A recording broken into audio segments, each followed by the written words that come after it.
everyone, my name is Joanne. I am a pre-physician assistant student in my third year of undergrad. Welcome to my channel. I make videos about my PA journey, if I'm gonna get into PA school, and stuff related to the profession. So today I decided to make a video on the differences between the nurse practitioner profession and the PA profession. I am much more well-versed in the PA profession, as that is what I want to do in the future. So if I do misspeak when referring to the nurse practitioner profession, I'd love for you to educate me on anything that I misspoke about or anything that I did not make clear. These professions are very similar, but they are also very different at the same time. So that is why I'm making this video, in order to clarify a lot of the discrepancies between the two. Okay, so we're just gonna jump right into the video. First, we're gonna talk about the model of training. Nurse practitioners follow a nursing model, whereas PAs follow the medical model. Although these two do tend to overlap a lot, the nursing model definitely focuses more on the psychosocial aspect of patient care. And this can include their mental health, their social well-being, their socioeconomic status, and how that affects stressors in their life, how the patient deals with day-to-day life and their activities of daily living, and also disease processes as well. So there is much more of a holistic approach when it comes to the nursing model. Switching over to the medical model definitely focuses a bit more on curing the patient. So a lot of people say the nursing model is caring and then the medical model is curing. They do again overlap, but again, about the medical model, there is much more of a focus on diagnosing the problem, treating the problem, and curing the patient through treatment and prevention plans. Of course, there is a holistic approach, but there is much more of a focus on the disease process itself and curing that issue. So nurse practitioners are actually specialists, while PAs are generalists. So this means that at the end of your nurse practitioner training, you will have to choose a specialty that you want to work in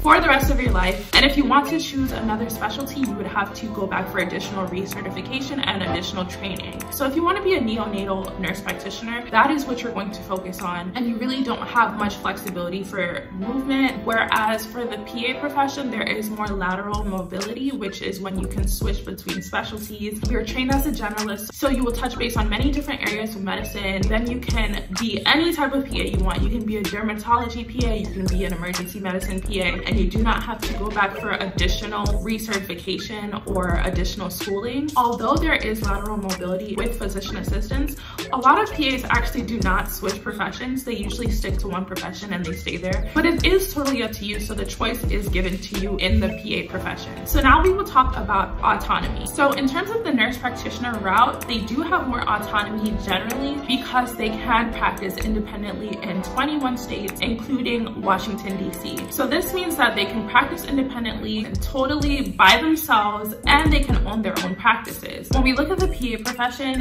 PAs have to work collaboratively with an attending physician. So I do have to make this point clear that even though there is a supervising physician, this does not mean that there's always going to be a doctor hanging over your shoulder. A lot of the times they are there just for reference. Maybe you're unsure of something, you will always have that doctor to kind of lean back on. You know, in rural areas where there is a shortage of healthcare professionals, you will see a lot of PAs that practice with more autonomy. Also, autonomy does depend a lot on maybe if you're working in a private clinic versus the hospital. And also, if your attending physician trusts you, they will allow you more autonomy. Versus if they don't trust you and maybe you're a new grad, of course they're going to be more on your shoulders and they will kind of micromanage a little bit more just because they're uncertain of your capabilities in terms of fulfilling your responsibilities. So I must say that nurse practitioners definitely do have a little bit more flexibility and autonomy generally. Remember, there are little discrepancies and there are special cases for everything. So now we will talk about the prerequisites and the degrees required for both. For nurse practitioners, you have to have gone to nursing school, so you have to have been a nurse. And usually nurse practitioner schools will recommend 1 to 2 years of experience. It is recommended or required that you have at least 1 to 2 years of working as a nurse. As for the prerequisites, if you do have your bachelor's of nursing, you will probably have done all of your prerequisites in order to enter a nurse practitioner school. And these prerequisites range from anatomy and physiology, microbiology, general biology, nutrition, and courses like that that are kind of under the bachelor's of nursing curriculum. For a physician assistant, they can have a bachelor's degree in anything. You can have a bachelor's degree in music, in literature. You can have a bachelor's degree in anything as long as you complete the prerequisites for for the programs you're applying to. You can literally major in anything you want. So if you do have a bachelor's in nursing, I think nurse practitioner would be a better route, although you can go to PA school if you want more lateral mobility. But for me, if I have a bachelor's in public health, I cannot be a nurse practitioner. The only way you can go to nurse practitioner school is if you have gone through nursing school. So for anybody else, maybe you're a career changer. Maybe you went to school 15 years ago and you got your bachelor's degree in English. Then it would be smarter to go to PA school. If you wanted to go to nurse practitioner school, then you would have to go through nursing school and then additionally go to nurse practitioner school. I know that GPA is not as heavily weighted for nurse practitioner school because they just want to know that you have that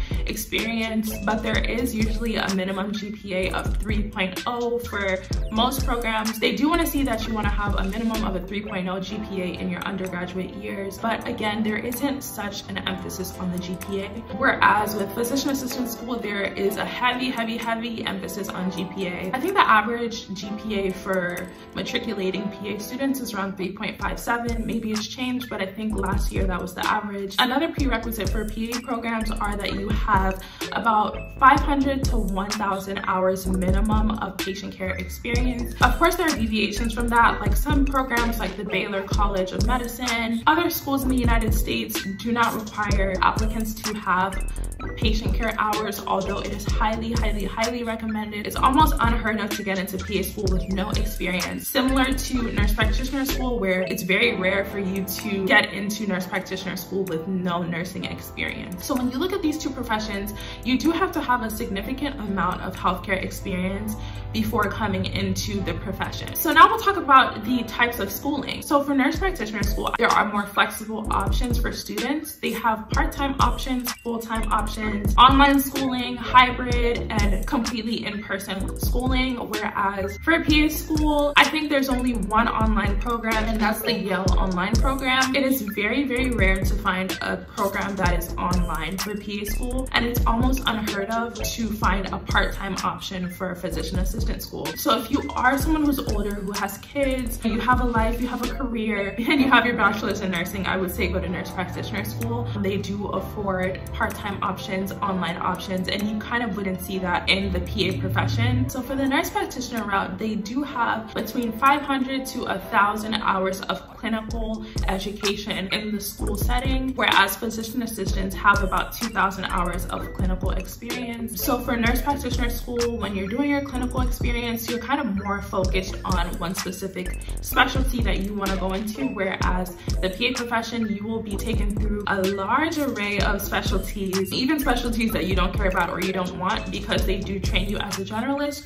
So now we'll talk about salary. So salary is a really big thing for a lot of people, and it is a deciding factor for a lot of people when choosing a profession. The nurse practitioner and the PA profession have nearly identical salaries. So I got this information from the Bureau of Labor Statistics. So the average PA salary, I think it was either last year or 2 years ago, was about $112,000 per year, whereas the nurse practitioner salary was $111,000 a year. So you can see the difference. It's not really that big. It also depends on where you work, who you work for, if you're working in a rural setting or you're working in a busy city. It really just all depends, but generally you will see that they get paid about the same amount. So you can make upwards or downwards of that average. The PA Life on YouTube, he made over $200,000 in a year working as a physician assistant. Of course, he had to pick up extra hours, but there is space for you to make more money. If you work as a travel nurse practitioner or a travel PA, you can make upwards $200,000 a year. And these are in special cases. This is not always the case, but if you're willing to work nighttime, if you're willing to work weekends, holidays, if you're ready to put the pedal to the metal and work 60 hours a week and travel nurse and travel PA, you can make upwards $200,000 a year, which is amazing. So now I will talk about the general responsibilities of the PA profession and the NP profession. Honestly, you will see a lot of PAs and NPs working the same jobs. Honestly, if you search for jobs, you will see a lot of the times they will say looking for an NP or PA. I hate to say that they're interchangeable because they're not, but they do a lot of the same things. They work to diagnose the patient, treat the patient, prescribe medications for the patient, and provide competent quality care for the patient. They work in collaboration with a physician, so pretty much they perform the same task and have the same responsibilities in the healthcare setting. But I do want to say there are more more PA dominated fields and there are more NP dominated fields. If you wanted to work in the NICU, pediatric, women's care, I would say that those are NP dominated fields. Especially in the neonatal area, you will see a lot of nurses and nurse practitioners working in the NICU, whereas that's not really a PA dominated field. So PA dominated subspecialty would be surgical subspecialties. We do not see a lot of NPs in surgical fields because this is much more of a PA dominated field. I'm sure as an NP you can work in surgical subspecialties as long as you get the proper training. But again, these are just, you know, these are just general statements. If you want to do something and you put your mind and heart to it, I'm sure you'll be able to do it. I'm just saying there are certain stereotypical fields that are meant for PAs and NPs. So that is it for the similarities and differences between the nurse practitioner and the PA profession. Whatever you choose, they are both amazing options. Of course, it would make more sense to go one route over the other depending on a lot of things like your undergraduate major and the degree that you have, whether you want to go part-time or work completely online, or whether you want to have more lateral mobility and moving around. There are pros and cons to both, and you kind of have to tailor this to your needs. That is it for this video. Thank you so much for watching. I really do appreciate it. If you made it this far, make sure to give it a thumbs up. Make sure to leave a comment below and subscribe if you haven't. Thank you guys so much for watching. I hope to see you guys in the next video. Bye!